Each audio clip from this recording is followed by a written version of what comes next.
made in Australia. Bring it back, bring it back, bring it back. Bring what back? You're bringing a whole bag of horse dung. That's what you're bringing back.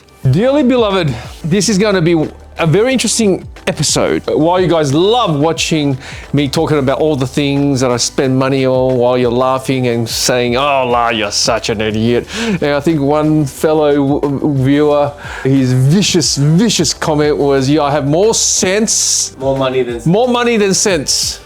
Well, you need sense to have money. Anyway, it's Friday. If you're under 18, this is tea. So the subject matter. Probably give you a hint right there. Let me put on my TGL hat. Let's get cracking.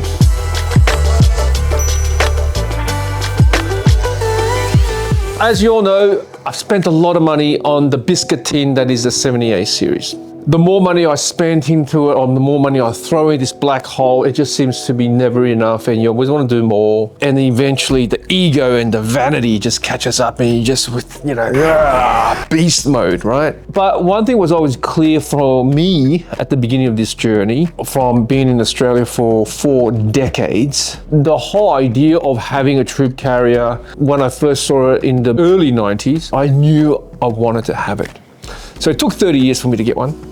But I got one nonetheless. But because it's so inherently entrenched in me that it's as Australian as pie and tomato sauce. And for those of you Australians calling tomato sauce ketchup, I must say, shame on you.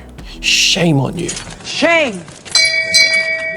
After 30 years, I'm finally able to splurge my hard-earned money on this biscuit tin, the 70A series. I also wanted to make sure that I try to support the Aussie battler, and I want to get as many products that are Australian. So that has been my mission, and I've tried my best to do so. I learned a lot of things, I've thought about a lot of things, I reflect a lot of things, and in fact this is the second shoot of this particular subject matter. But I wanted to have a little bit more cohesive conversation with you all, because from all of the people I've purchased products from, it's a conversation I'll actually have with them, and there's a bit of a recurring theme which I thought was rather interesting.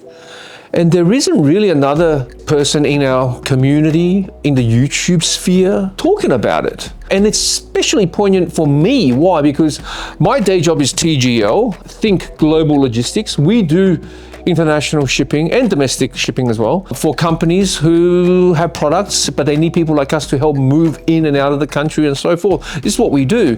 And I've been doing this for the better part of 30 years. So I know what I'm talking about when I'm talking about manufacturing, local, abroad, because I see it firsthand, because this is the stuff, the people I deal with. I have seen the migration of manufacturing to overseas, and then, seeing China boom as this manufacturing powerhouse.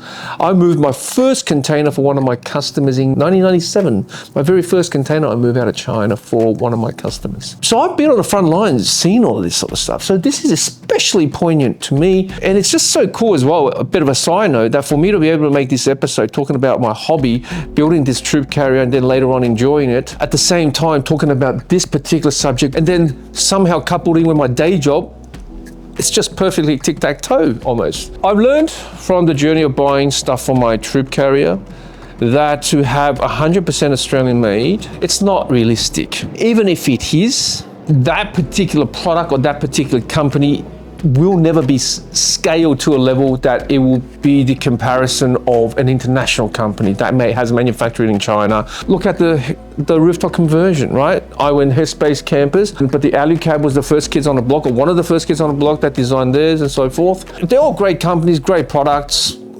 allows us to do what we can with our vehicles. Fantastic, power to you all who's doing anything with this industry. Compare the two. I feel like now I sound like freaking that superannuation ad. Compare the pair.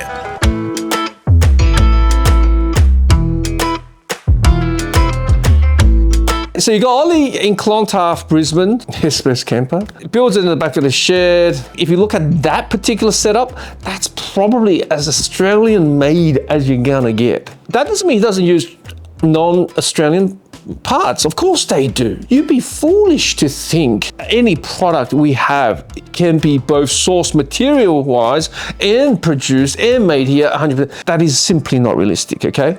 If you believe that, trust me, let me rejig your mindset. But in terms of Australian made, you know, designing it, creating a product, and then procuring the various parts, be it local, international, put it together, your own intellectual property. I think Headspace Campers is probably going to be as close to an Australian made product as we're gonna get. Now, you put him against Alucab.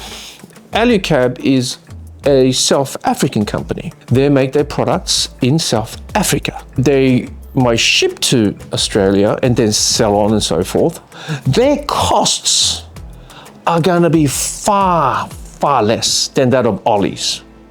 It's just reality. So Ollie from Headspace Campers can never go into a price war with Alucab. They will eat him for breakfast. And I know Alucab knows that. And funny enough, lately I've been hearing Alucab's been giving away their rooftop conversions for like $2,500 or something, but you've got to mount it yourself, obviously. But that's a ridiculous price. This is the state of what it means to be that. You've got someone with Ollie who does all of that. His costs are simply too high. The talent pool that comes into his world to build it, to just, you know, to work in the workshop is fledgling. Well, there's only 28 million of us. And how many millions is that even productive? And how many millions of that actually wants to work in a shed? Right? Once you sort of trickle that down, the numbers becomes very thin. When I was talking to Rowan at Department of Interior, he was complaining about the same point. That it was difficult to find staff. And that any good staff he gets, right? He gets competitors calling, or the larger companies, and they poach him, offering him more money because we are all feeding from the same trough. And it's a dog-eat-dog world out there. So it's not easy for that to happen today, guys. So back to Ollier and Alucab, whilst they make essentially the same product conceptually, right? I think Ollie's stuff looks far, far superior than Alucab's. The function and purpose, fantastic. Both are great companies, guys. I'm not rubbishing anyone. Power to you or whatever you have. But when it comes to a business standpoint, Ollie doesn't stand a chance competing against Alucab. And you might say, well, you know, but there's shipping costs to Australia. Believe me, the shipping cost is not much in the grand scheme of things. I know, I do shipping. So you can't call bullshit on that. So then I continue to purchase other products, and then I look at some products and I look at it and I'm like, you got this Australian made sticker on it. But then I see this Chinese product that looks almost identical. And it's just a piece of rubber or plastic and so forth. And I'm thinking, well, one charges me $250 while the other charges me $150. Can I justify that $100? And I'm like, wow, then Australian made, you know, they're hiring local people, circular economy coming back in, and I'm like, all right, maybe more money than sense. I went and buy the $250 product. And that's the second point, is that be prepared to pay more for almost an identical product, which you can get for a fraction of the price had you bought it from overseas or bought it from not made in Australia. I mean, whether these products made in Australia or not, who knows? The wording is very vague. We looked it up before we shoot, actually. It's basically that as long as the final step of manufacturing is done in Australia and that it significantly changes the equal sum of all the parts, right? So for example, RVs, let's talk about RVs. All of that stuff is made in China. Some companies are just like, yep, design it, put it together. I'm just gonna chuck these RVs in the container, bring it in, there you go. Cost me 20 grand, I'll charge you 30 grand, nice and clean, nice and easy. Whilst other companies are, well, but I want that Australian made. Take advantage of that logo. So what they do is they'll bring all these elements of the RVs, right? But usually the platform, the top, they bring it in and they bolt it on together, Australian made. But it's all Chinese made. But they hired local people to put it together. So sure, that 20,000 cost may now become 25,000. But guess what? They're going to charge you 50,000 for it. Which way do you go? By and large, these things generally are the same.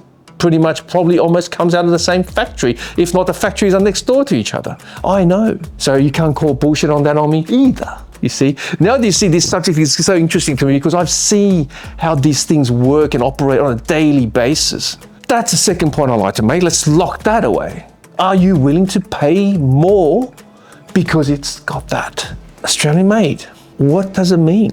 Aside from a few very minuscule examples of Australian made when they're creating the intellectual property, designing it, building in the shed, like the Ollies of the world, Department of Interiors of the world, I will pay for your intellectual property. I will pay for your ingenuity. I will pay for you go as far as you can with this Australian made.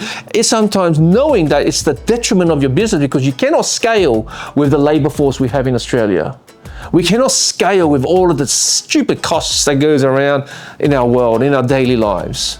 I will support that and I will go some distance in supporting that. But the stuff that comes in and just gets sort of badged and regurgitated in a different form because you spend money on labor, costly labor that you don't really need to be doing so that you can make that Australian made premium, I'm not gonna fall for that. I heard a nasty rumor, a vicious rumor recently. Somebody told me that all of the bull bars are actually all made in China. This is what I heard, not coming from me, so don't tell me I'm slandering anyone. I'm just saying I heard. All of these are just coming in and they're basically welding them together. All of the metals coming in, they just weld them together and then bang. I don't think that's too far from the truth, to be honest. I believe it because it happens every day.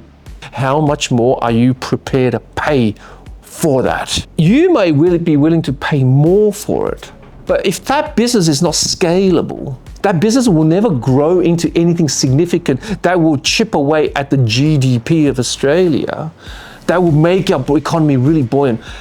Are you just throwing good money after bad money?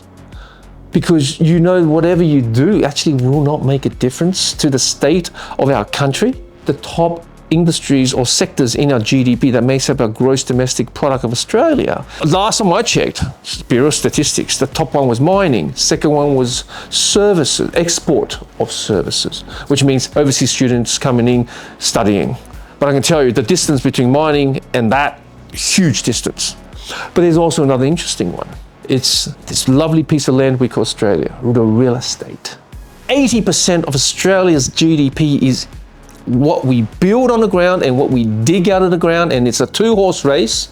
Does that even matter? Even if we brought all of the manufacturing back, and let's face it, Australia was a manufacturing country. We made furniture, we made white goods. We were once upon a time the biggest white goods producer in the world. But if you brought that all back, is it gonna even dent what the mining sector earns, what the real estate property value is? It won't. Do the numbers, do the maths. Is this now have been mutated into a political narrative that tries to keep us all common folks occupied? The reason why we don't have that is why all the costs are so high, and that's why China is evil and we need to bring manufacturing back so that we can afford again.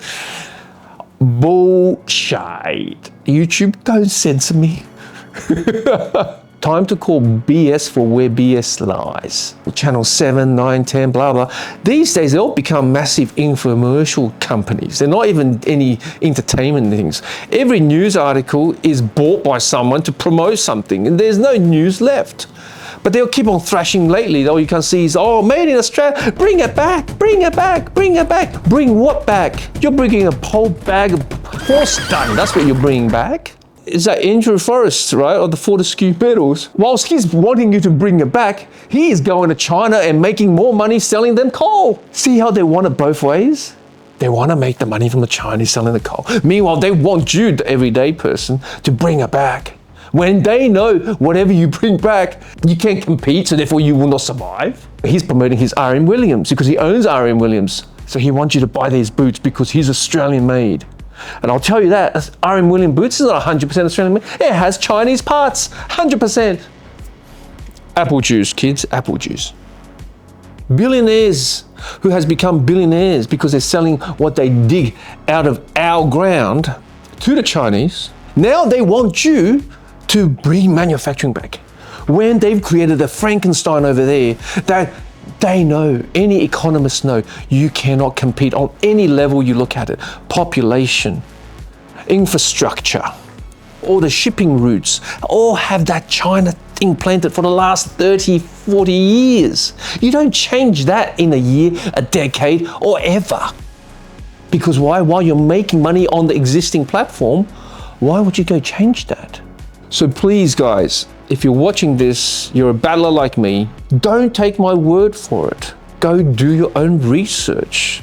Scratch and sniff. Because Ryan, one thing I know is for sure, times are getting tougher.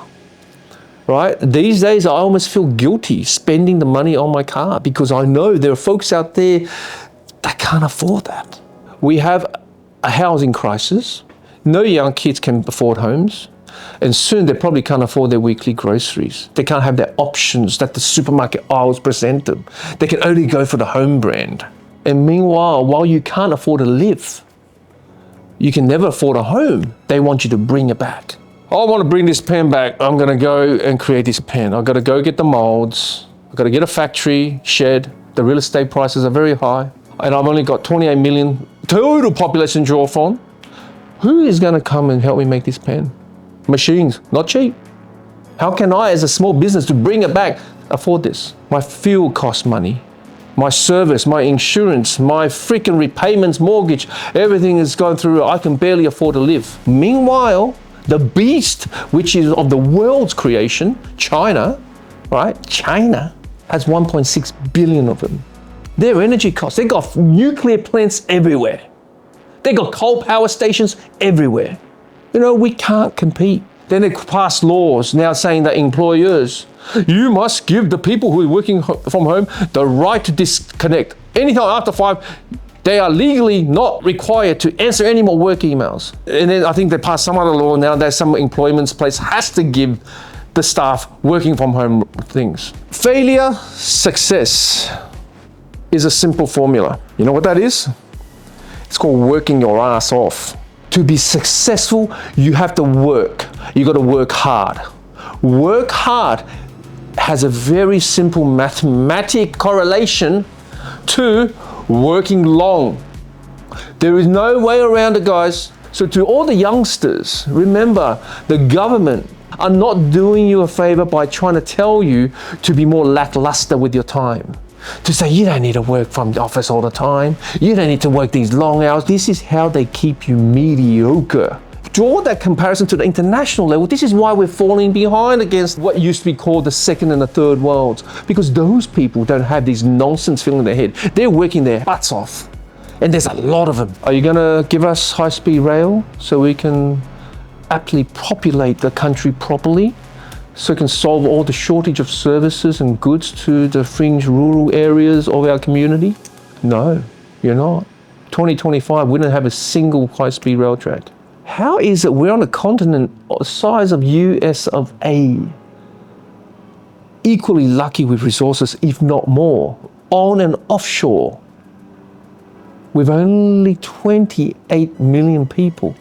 An interesting episode, I must say, guys, but it's so interesting for me to go on the journey of, building stuff for my troop carrier, buying things, trying to procure it made in Australia. And each step of the way, I'm talking to these fellas and people who are communicating with me about their challenges and so forth. And I'm just going, yep, everything marries up to exactly what I'm seeing on the front lines of a shipping agent. And then I hear the TV, the politicians, the billionaires, oh yeah, big Australian manufacturer. And I'm like, how stupid do these people think we are? You want to do it? Be like me, do it. But do your research.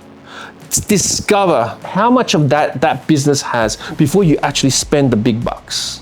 Do your research. Buy from companies who have created that idea. Design the product. It's their way of doing things. And it's better than the competition. It's better than what the Asians can make it or wherever they make it, right? But don't go spending stuff where it's a product, you're spending more, but you're getting less in return because it has that badge on it. That I will not support, because then you are just simply supporting someone else's bad decisions. That's about it, fellas and ladies.